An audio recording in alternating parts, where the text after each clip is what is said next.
Hello, I am here to drop in with you all for day 24 of Panchakarma and to talk about our focus over this next 10-day cycle, which we're already a couple of days into, but it takes some time after that deep dive of cleansing to get back into the flow of things. I know that I myself really just rested deeply. That's what came forward so much for me over the last 10-day cycle. And so when we hit the deep dive of Panchakarma, I did a deep dive into nourishing rest.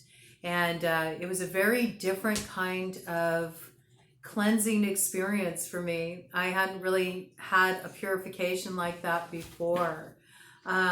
Also just really found that so much shifted for me on the more subtle levels. The physical was really humming along. My lymph is in a really good place. I'm feeling really good. Energy levels are solid. Have my goals, have my vision, know where I'm heading. All of that feels really dialed in. And so it was interesting for me. This purification had to do with me really allowing myself to do that deep dive into rest. And I spent a couple days just sleeping, relaxing, drinking it in, doing yoga, working with different meditations, receiving some ASMR, getting a little bit of my gua sha going on, working the tissues, and it was a really positive experience for me. And I found that in the space of that not doing and just sort of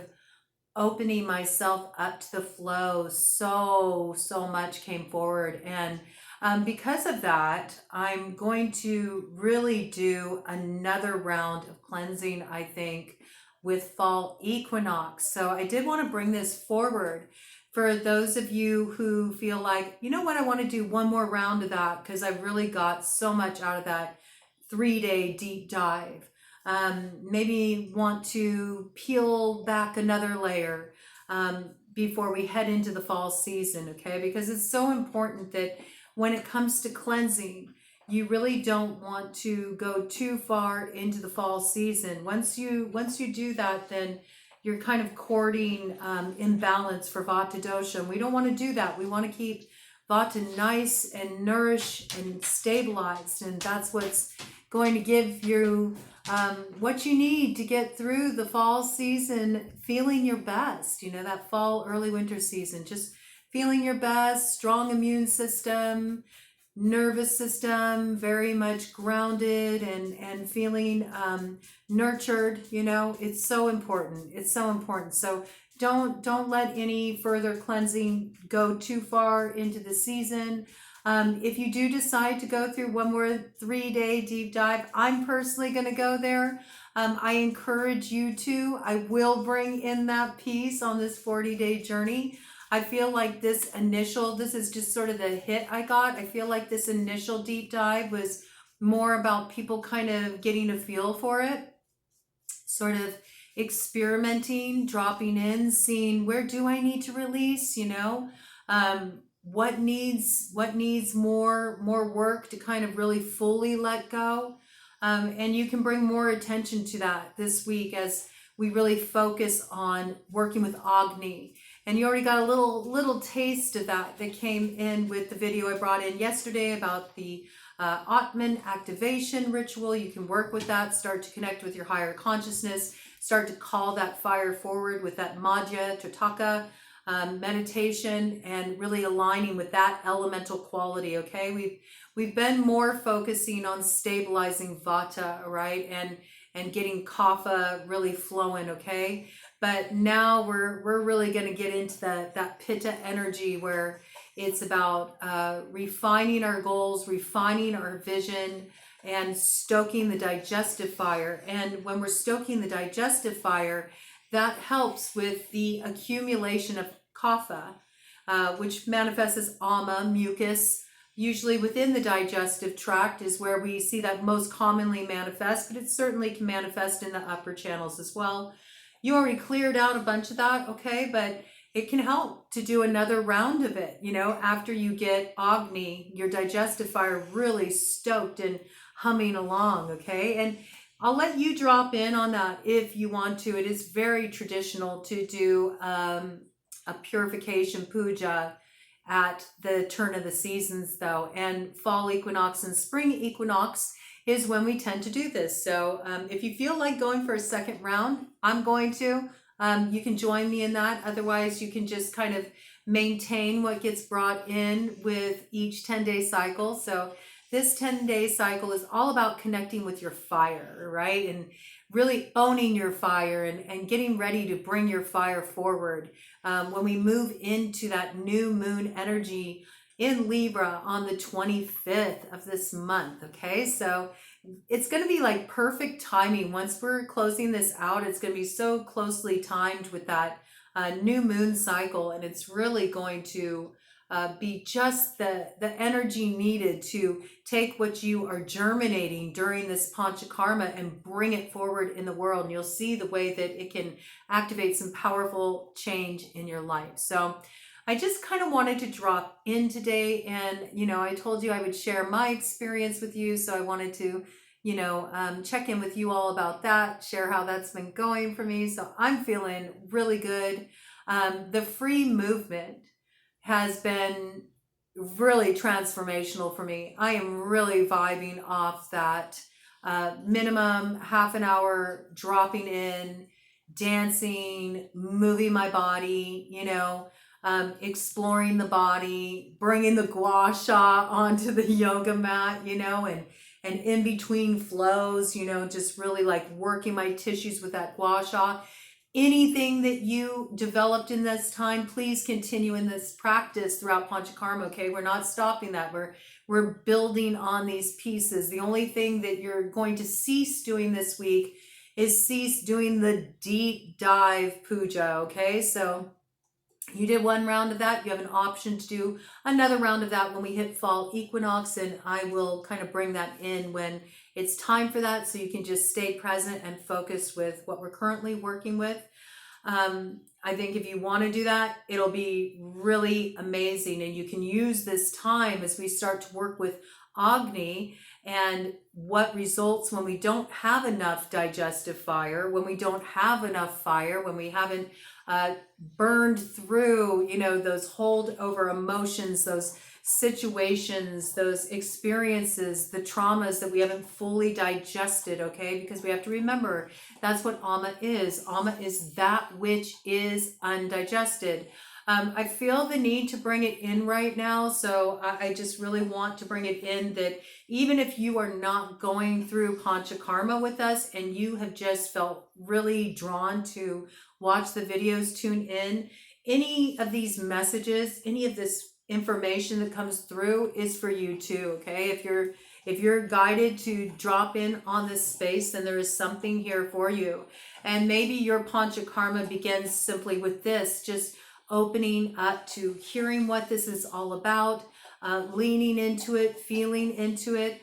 And who knows, maybe by the time we hit that second round of deep dive, 3-day puja to really cleanse out what we fire up, this week and get ready for transformation and release, you're welcome to join us then, okay? So this gives you a perfect opportunity to kind of tune in, drop in on the previous videos that are located here on the playlist, okay? I did make a playlist for the Own Your Fire Panchakarma. Everything is in sequential order. Everything you need is there. All the details in videos where I brought in that I would give a link to, another video or some kind of resource or information. You'll find all of that stuff located in the comments section. It'll be pinned at the top. So everything's here for you. It's like a total guidebook on how to move through this experience and empower yourself in your care.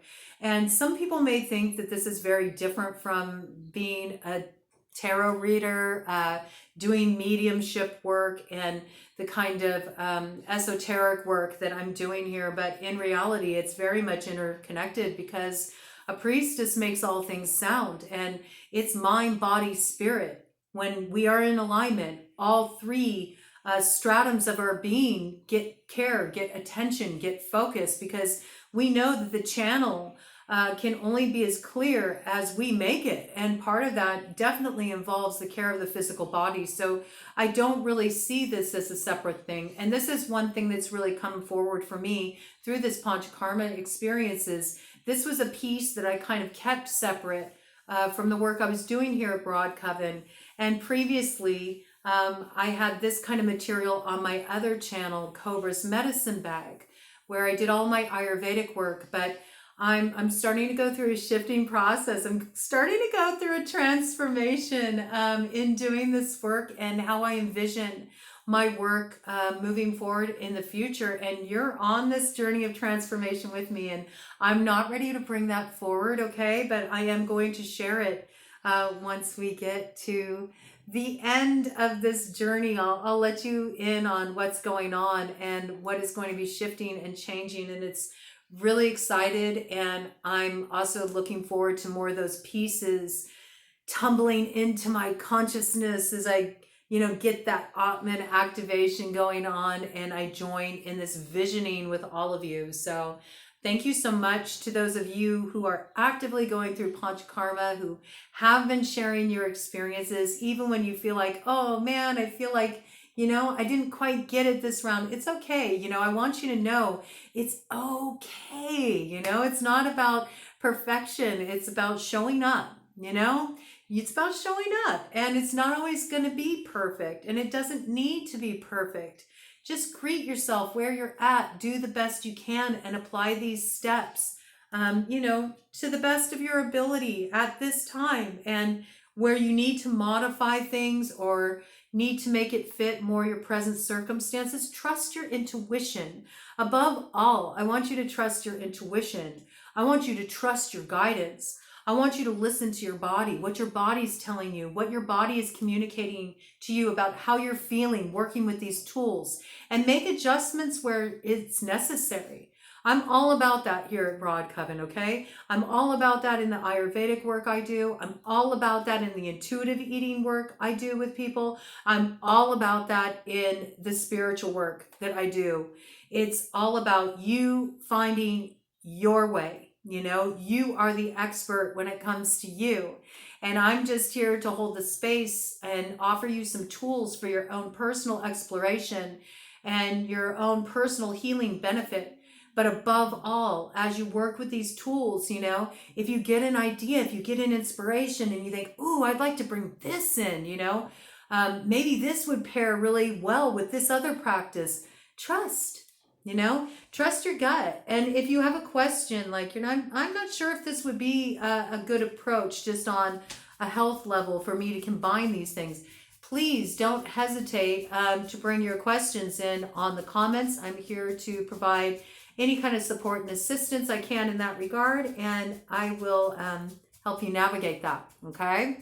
So, and always, any further questions you have, if you're dealing with a specific medical condition, do consult your physician, do consult your physician if you have any questions. That's very important to always go back to your healthcare provider, all right? So, this week, our focus is on Agni, and we already brought in this Atman activation piece yesterday, and that's really about the vision, okay? Because Pitta, which is strongly associated with Agni, with that digestive fire, is also linked to vision, okay? It's a lot of like third eye chakra stuff when we're looking at Pitta, and the ability to not only hatch that vision, but to follow it through with action necessary to see it manifest in your material reality. So we're going to be working on a lot of different levels through this next 10-day cycle. Some of it is going to be, esoterically oriented. We're going to start to dive into some of the more, metaphysical stuff of this path, the more Eastern mysticism side of this path, which is so much fun as far as I'm concerned, you know. Again, you know, feel into what resonates with you, make it your own experience. I want you to feel comfortable.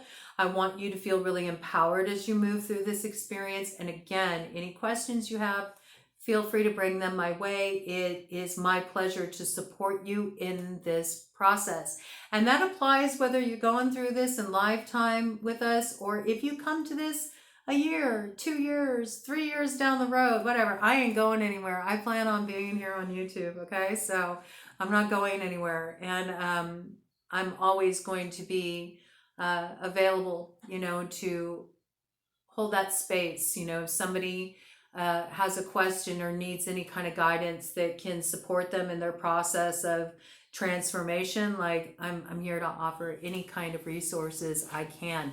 And if it's something that I don't have the answer on, I will be happy to point you in the right direction to somebody who can navigate that with you. All right, so please, you know, feel free to bring in any pieces you want to bring in, or even if you've just had a really a powerful experience that you want to share, something you want witnessed, like bring it into the community. You know, those of you who are going through this right now, you're really, you know, you're setting the tone. Like, you're the first ones, like, bringing your voices forward. And that's so cool because you're very foundational in creating this safe space in this online environment where people feel like we can drop in, we can talk about real stuff. Like, let's support each other in our healing. Let's support each other in transforming. Let's support each other in connecting, you know, and going beyond the limitations. So, you know, hats off to those of you who are diving in and willing to share on that level. I'm really, really appreciative of it.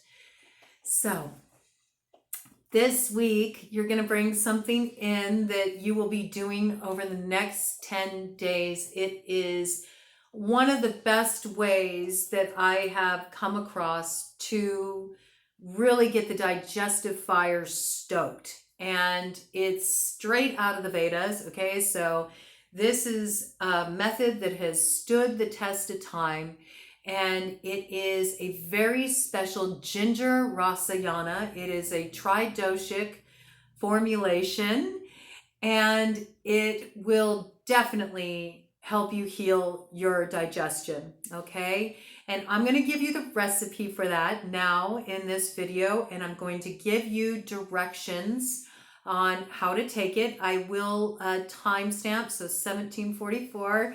I will timestamp this section so that when you go to make your ginger rasayana, you can just head to this portion of the video and it'll be very clear how things are outlined. Okay, so if you have any question about how much should I take, when, you know, these questions always come up, please go to the timestamp. It'll take you right back to this section and it will help you navigate that, because it's all going to be laid out for you here. All right, so this is very, very simple, and I'm going to answer the questions that commonly come up in association with this method, just to make it very direct and very clear to understand. So first, let's talk about how you make this formulation. It's very simple. It's 3 ingredients. It's ginger, it's ghee, it's dark brown sugar. First question that often comes up, is there a substitute for ghee? I'm a vegan. No, there is not. Not to my knowledge. You're welcome to experiment with other things. Will it be able to give you the same result? I can't guarantee you that. I do not know. I have no idea. And I can't think of anything that actually mimics the role the ghee plays in the body. So it's kind of like you can go and explore and you can lean into it and do some research, try to feel it out. I have yet to come across anything. This is something that is frequently brought up in this particular rasayana. I've discussed it with numerous clients. I've done research. I have yet to find anything that can act as a replacement for the ghee. So in that respect, if you are a vegan and you are wanting to do this, this is going to be a matter of Can you look at this as you are applying this in a healing capacity to repair your digestion and to get your body back to a state of health? And can you maybe look at going somewhere where you know that the cows are treated very ethically, and maybe get your butter that you make the ghee, or maybe they make ghee. You never know. Some do. Some dairies do. Or maybe you're lucky enough to find somebody who has a milking cow, I mean, for real, this is a big part of Ayurveda. They do work with milk a lot in Ayurveda. They do work with ghee a lot in Ayurveda. The cow is sacred, okay? The cow is sacred to them because of its gentleness, its docility, and its sattvic nature, okay? So I don't really know a way around this. And since I am really wanting to stay true to the roots of Ayurveda, I don't want to deviate from certain things like this because they work. They work. That's all I can tell you. I've shared this Rasayana with countless people. I've never had a person come back and say that did nothing for me. Everybody is always really surprised with the results. They also really love the way that this Rasayana makes them feel. And it's such a simple thing, and it may seem like too simple to you, but I assure you, this will transform your digestion, okay? So sit with that. If you struggle with the ghee piece, and if you do, then I would just say, if you decide to forgo this, just really bump up your ginger tea this week. It won't necessarily have the same effect, but at least it can do some good to get your Agni stoked, get your digestive fire stoked, okay? Next thing with the ginger, please use fresh ginger root, okay? Fresh ginger root. And you're going to want to either grate it, with a really good grater, or really finely dice it, okay? But don't go for the powdered, all right? It's so much more effective with using ginger root, okay? And then the final piece, the dark brown sugar, okay? Everybody's like, oh, but it's sugar. Okay, no. It has a very high molasses content, and that molasses is building, we're looking for an iron quality here. Now, this is the one case where I have done some research. I have not experimented with this myself, but for those of you who are extremely resistant about the sugar piece, I would say that you could potentially swap out the same amount of raisin paste, dark raisin paste, okay? Not the golden raisins, just straight up raisins, okay? Because raisins are also very high in molasses, not in molasses. Well, they have kind of a molasses taste. They're very high in iron, okay? They actually could fit the bill, all right? Could you just use straight up molasses too? Maybe. That's something else you could experiment with. But seriously, the amount of sugar you're going to get on each of the 10 days that you're doing this is so insignificant. Just to put in perspective, it's 3 tablespoons of sugar over a 10-day period. So you do the math. It's nothing to get worked up over. And I would say that if you are really panicked and freaked out about that, that might be something to look at in terms of your relationship with food, which will be bringing more of that in this week. I'm going to bring in some intuitive eating for you all this week too, okay? I really want you all to be able to move forward really empowered in your health. So, very simple. You want to put this together the day before you start, so it's sitting there ready for you. You can just leave it in your fridge. It'll be available to you first thing in the morning to take on an empty stomach, okay? So before you have anything to drink, before you have anything to eat, you're going to take this ginger rasayana every morning for 10 days in a graduated dose. You simply mix together 3 tablespoons of ginger, 3 tablespoons of dark brown sugar, 3 tablespoons of ghee, okay? Use your ghee at room temperature. It'll be a lot easier for you to mix it together, okay? Just mix it up. It's going to have kind of the consistency of like a raw cookie dough. Put it in the fridge, leave it to sit. It's ready to go. Okay. So first morning you wake up, day one, you're going to take half a teaspoon of this mixture. Just put it straight in your mouth. Chew, chew, chew to get your amylase working. It's going to be really delicious, yummy. It's going to taste like a ginger snap. It's going to leave you with a cozy feeling all day. It kind of feels like you're being hugged from the inside. You're going to love it, okay? You're going to love it. And then after that, wait until you get hungry before you eat, okay? This is super important. You want to wait until your digestive fire builds enough to say, okay, it's time to eat, all right? If you're thirsty afterwards, go for it, drink, but just really wait until you have your hunger signal come forward before you eat after taking this ginger rasayana. Day 2, you're going to take 1 teaspoon. Day 3, you're going to take 1.5 teaspoons. Day 4, you're going to take 2 teaspoons. Days 5 and 6, you're going to take 2.5 teaspoons. Now you're going to back off by half a teaspoon each day. Day 7, 2 teaspoons. Day 8, 1.5. Day 9, 1. And day 10, half. You may have a little bit left over because I like to make kind of a generous recipe. If you do, feel free to enjoy that as much as you want, okay? But don't make up another batch. Most of the time people want to continue to eat it because they love the ginger rasayana so much. Don't. You're going to negate the effects of it if you overdo it, okay? More is not necessarily better. And if you want to do it again down the road, or if you really have a lot of digestive issues, you can do this 10-day ginger rasayana, the 10-day treatment. You can do it once a month for the next 3 months. And a good timing for that is you could do it at each of the change of seasons, okay? If you really have like a lot of malabsorption issues, like you have those teeth marks on the outside of your tongue, that would be so good for you. So you could do it at fall equinox, spring equinox, and then you could do it again at summer solstice, winter solstice. You could do 4 times a year. You could do it quarterly.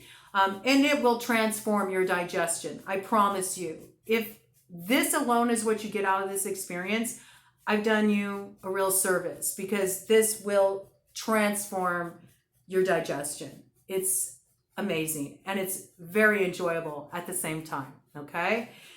And that's it.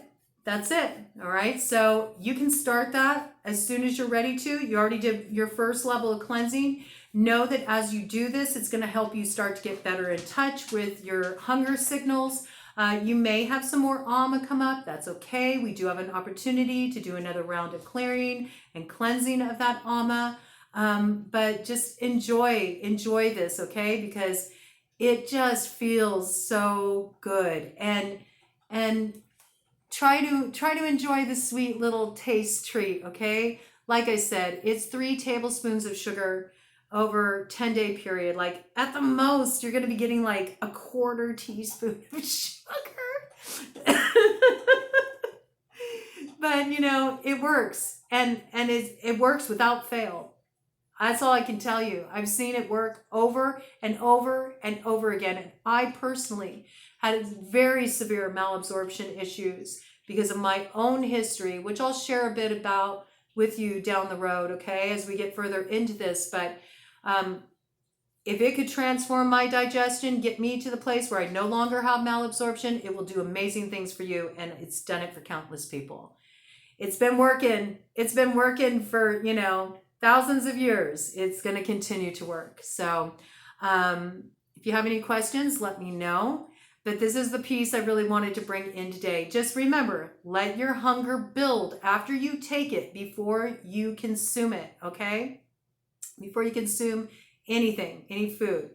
And always take it on an empty stomach before you've eaten anything, before you've drank anything. And if you need to drink afterwards, that's fine. You know, just hold off. Let your appetite build. And this week, I really want you to focus on getting to know your hunger. Wait until you feel your appetite really come on. Wait until you feel it in your stomach. The emptiness, you know, the tummy starting to talk. Give it a chance. Give it a chance for your hunger to come forward, because that's your Agni. That's your digestive fire saying, okay, we're ready to digest food. So this alone will transform your life, okay? And I think that's all I want to bring in for today. I will see you tomorrow and we'll dive a little deeper.